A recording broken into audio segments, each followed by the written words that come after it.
But here are the comments. First, Calipari said combinations matter with this group.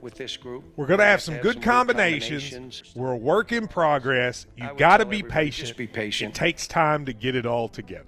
Watch me work and coach in the past. It takes time to get it all together. Think about that one. Next one. It's hard to play here, and it's becoming harder to play here. But you don't want it to become so hard people don't want to come play here. So be patient, and we'll get there. Third, this team should be a great free throw shooting team, but it takes mental toughness. We should be one of the best in the country. We're missing front-end one-on-ones. If this team is who I think it is, we'll be great at shooting free throws at the end of the year. And then finally, Tom Leach asked Calipari about Chris Livingston at the 4, and he said, I don't really like that anymore. I think he needs to play the 3, and then he noted he might play Thiero at the 4. So those are the 4 lines. I'm going to give you my quick take on all of them. We'll start with the first one. Chris Livingston's a college forward. You can play him at the 3 if you want, but he's out of position, just like Bryce Hopkins was out of position last year. Bryce Hopkins is playing the 4 at Providence, and he's kicking tail because he's a college 4. Now, he's an NBA 3, so if he's going to play in the NBA, he might have to learn to play the 3. I mean, he could play the 4, but he's probably an NBA 3. But in college, he's a 4. Chris Livingston is a college 4. He's not a 3. And we're playing him out of position when we play him at the 3. I know he played a little bit tonight in the starting lineup with Oscar and Ware, and he was at the 3, and that worked to start the game. It worked the other night against UCLA for a little while. So I'm not saying that lineup can't ever work. It's worked twice. So, I mean, I'd be a fool to say it can't ever work. But I do not think that's a consistent lineup that's going to have success. And Chris Livingston is a 4. A guy like Chris who can shoot like he can, that can pull the defense out, but can guard the 4, that's what every team in the country is looking for. A 3 Chris Livingston who is a good shooter but not a great shooter and who can get beaten off the dribble, that's not what you want. So I don't know how Cal can say he doesn't want to play him at the 4. I don't understand that. I really don't. But that's what he said.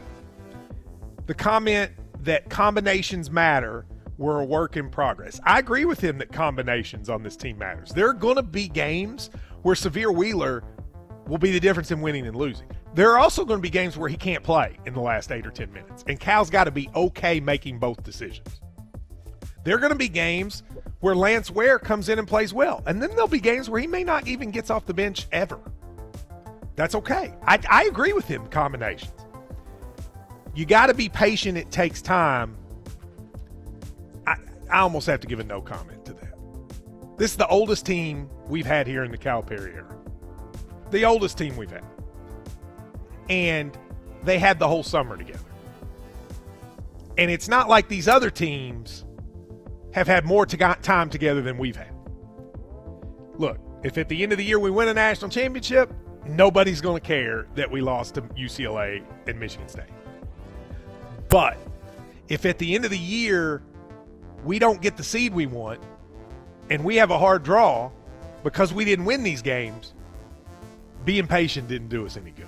I really want to focus, though, on the comment that I'll admit I don't like.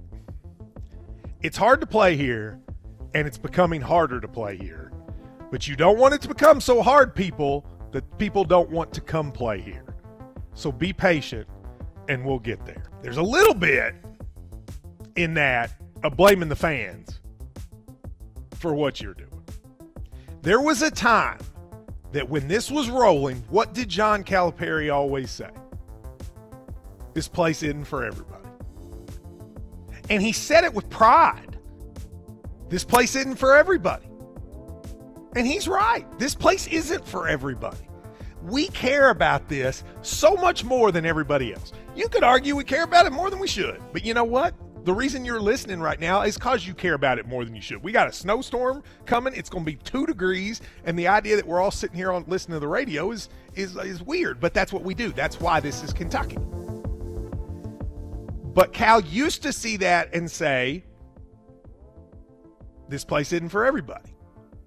And now Don't make this so hard people don't want to come here. Look, I've been doing this for 13 years.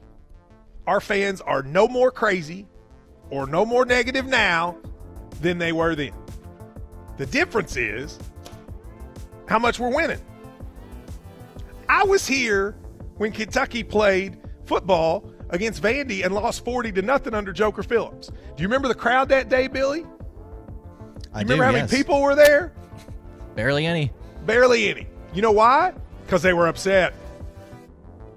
You don't think people were calling in and wanting to fire Tubby Smith 25 years ago? Was it harder? Is it harder now than it was then? Tubby Smith won a national championship, and somebody called a post-game show and said, well, this is going to make it harder for us to get rid of him. You think it's harder now than it was then? You think Joe B. Hall, when he had to change his phone number in the phone book, rest in peace, Joe B., because people were calling him, you think it's harder now than it was then?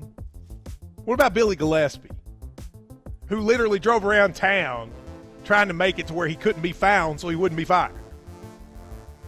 Now, social media makes it to where it's easier to get in touch with people, and there are negatives to that, a lot of them. But you know what? That's society. That's not Kentucky basketball fans. That's society. Go look at the mentions of anyone of any fame when they tweet something, and people are being terrible to them.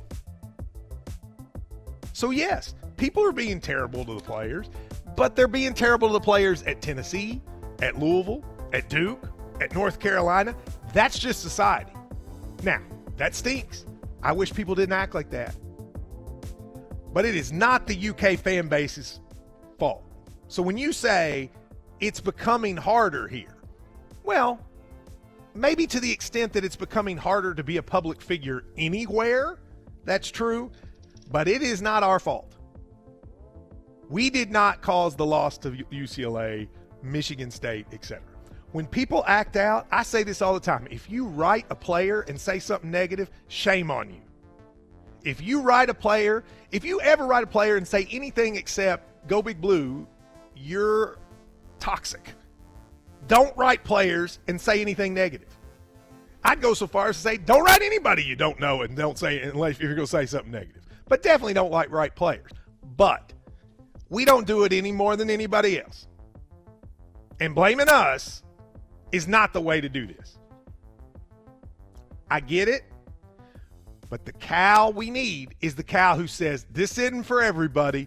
It takes a special person to be here, and you all are those special people. Because that was the group that had it. It's Cal saying this is the gold standard, not be patient. That's the Cal that rock and rolls. And that's the Cal we need. Not the Cal saying to me that it's our fault. Because it's not.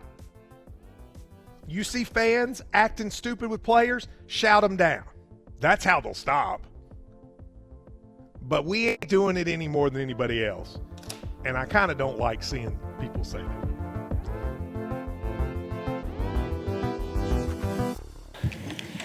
I'm going to do about 3 or 4 questions, and then I got to go do a radio, and then I'm getting in my car.